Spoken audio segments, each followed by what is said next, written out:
Hello students. देखो बेटा, आज की इस क्लास में हम पादप जगत के ब्रायोफाइटा को डिस्कस करेंगे। बेटा, इसमें जो भी मैं नॉलेज दूंगा वो ब्रायोफाइटा के लिए काफ़ी इम्पोर्टेंट है।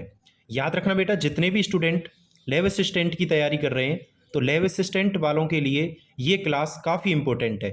देखो बेटा, ब्रायोफाइटा ब्रायोफाइटा में बहुत कम समय में मैं आपके लिए काफ़ी अच्छा मटेरियल आपके लिए देने वाला हूँ। ब्रायोफाइटा, पहला पॉइंट है बेटा, ये शैवालों से ज़्यादा विकसित होते हैं। याद रखना बेटा, ब्रायोफाइटा जो पादप होते हैं ये शैवालों से ज़्यादा विकसित होते हैं। सेकंड पॉइंट बेटा, इनका अध्ययन करना ब्रायोलॉजी कहलाता है। क्या कहलाता है बेटा? इनका अध्ययन करना ब्रायोलॉजी कहलाता है। सेकंड पॉइंट क्या हो गया? इनका अध्ययन करना ब्रायोलॉजी कहलाता है। थर्ड पॉइंट है बेटा, father of bryology. Father of bryology बेटा किस वैज्ञानिक को कहा जाता है? हर्डविक को कहा जाता है। याद रखना बेटा, अलग अलग वैज्ञानिकों के अनुसार और भी वैज्ञानिक इसमें देखने को मिलते हैं, लेकिन जो मोस्ट ऑफ साइंटिस्ट होते हैं वो फादर ऑफ ब्रायोलॉजी किसको बोलते हैं? हर्डविक को बोलते हैं। उसके बाद बेटा, अगर इंडिया की बात करें, फादर ऑफ इंडियन ब्रायोलॉजी कौन है? शिवराम कश्यप, शॉर्ट में एसआर कश्यप भी कहा जाता है। उसके बाद देखो बेटा, इनको पादप जगत का उभयचर कहा जाता है। क्या बोला जाता है बेटा? पादप जगत का उभयचर। याद रखना बेटा, ये काफी इंपॉर्टेंट पॉइंट है। याद रखना, लैब असिस्टेंट में ऐसा क्वेश्चन देखने को मिल सकता है। इनको पादप जगत का उभयचर कहा जाता है।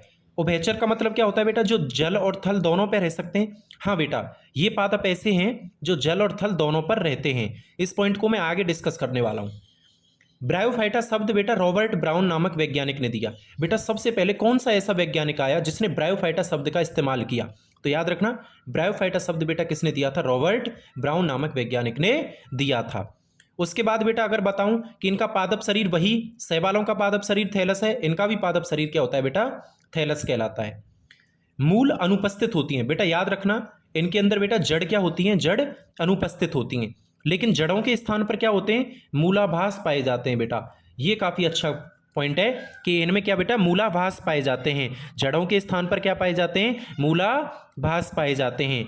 अच्छा बेटा, अगला पॉइंट भी इंपॉर्टेंट है कि मूलाभास, ये मूलाभास क्या होते हैं बेटा? एक कोशिकीय हो सकते हैं या बहुकोशिकीय हो सकते हैं। एक कोशिकीय किस किस में हो सकते हैं? मार्केंशिया और रिक्सिया में। ये दो एग्जाम्पल हैं ब्रायोफाइटा के। इन दो के अंदर मूलाभास क्या होते हैं बेटा? एक कोशिकीय होते हैं। लेकिन फ्यूनेरिया के अंदर बेटा मूलाभास कैसे होते हैं? बहुकोशिकीय होते हैं। याद रखोगे, फ्यूनेरिया के अंदर बेटा मूलाभास कैसे होते हैं? बहुकोशिकीय होते हैं। अच्छा पॉइंट है। देखो बेटा, उस वाले पॉइंट को मैं यहाँ पे डिस्कस कर रहा हूँ। ये जनन यानी निषेचन के लिए जल पर निर्भर रहते हैं। तो बेटा वैसे तो ये कहाँ पे रहेंगे? स्थल पर, लेकिन इनको जनन करने के लिए कहाँ पे जाना पड़ता है? किसकी आवश्यकता होती है? जल की आवश्यकता होती है। इसीलिए बेटा इनको क्या बोला जाता है?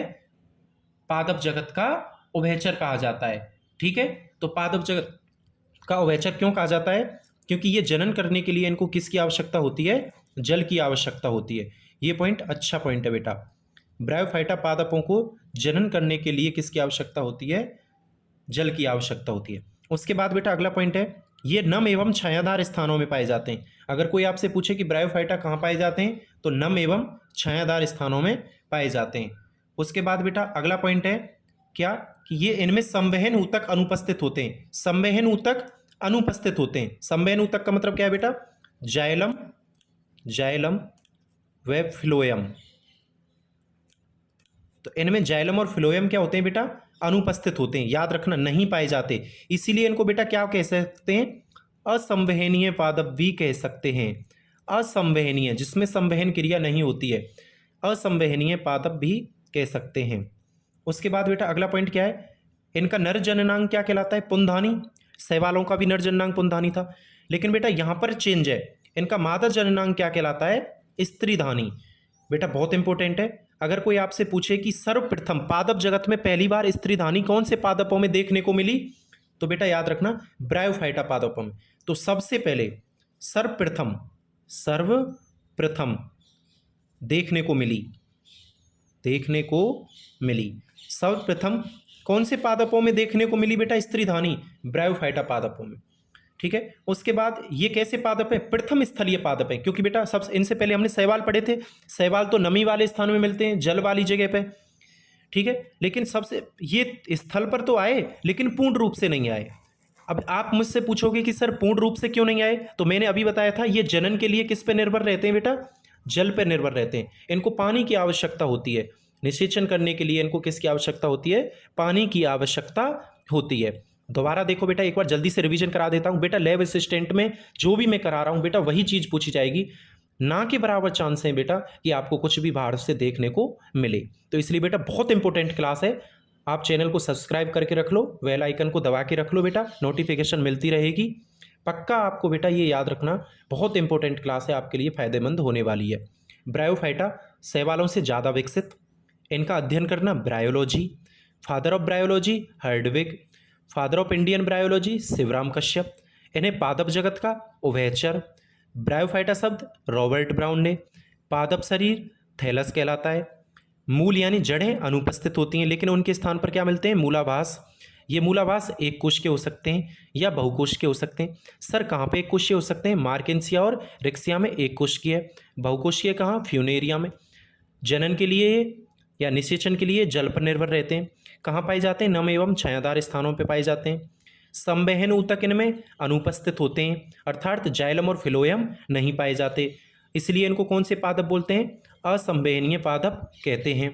इनका नर जननांग पुंधानी कहलाता है बेटा, क्या कहलाता है, पुंधानी कहलाता है। मादा जननांग स्त्रीधानी कहलाती है, क्या कहलाती है, स्त्रीधानी। अगर कोई आपसे पूछे पादप जगत में पहली बार स्त्रीधानी देखने को कौन से पादपों में मिली, ब्रायोफाइटा पादपों में मिली। उसके बाद बेटा प्रथम स्थलीय पादप, अगर कोई आपसे पूछे प्रथम स्थलीय पादप कौन है, तो आपको आंसर लगाना है ब्रायोफाइटा। लेकिन अगर वो पूछे कि पूर्ण रूप से मतलब सफल रूप से स्थलीय, तो इससे आगे जो टेरिडोफाइटा है वो सफल स्थलीय थे, ठीक है बेटा। लेकिन ये पूर्ण रूप से स्थलीय नहीं है, यानी असफल है, ठीक है बेटा। तो बेटा ये ब्रायोफाइटा का मैंने फर्स्ट पार्ट आपके लिए बता दिया है, ये पार्ट फर्स्ट था ब्रायोफाइटा का। सेकंड क्लास में बेटा पार्ट सेकंड बता दूंगा ब्रायोफाइटा का, ब्रायोफाइटा समाप्त हो जाएगा बेटा। याद कर लेना, बहुत इंपॉर्टेंट क्लास है, क्वेश्चन देखने को पक्का मिलेगा।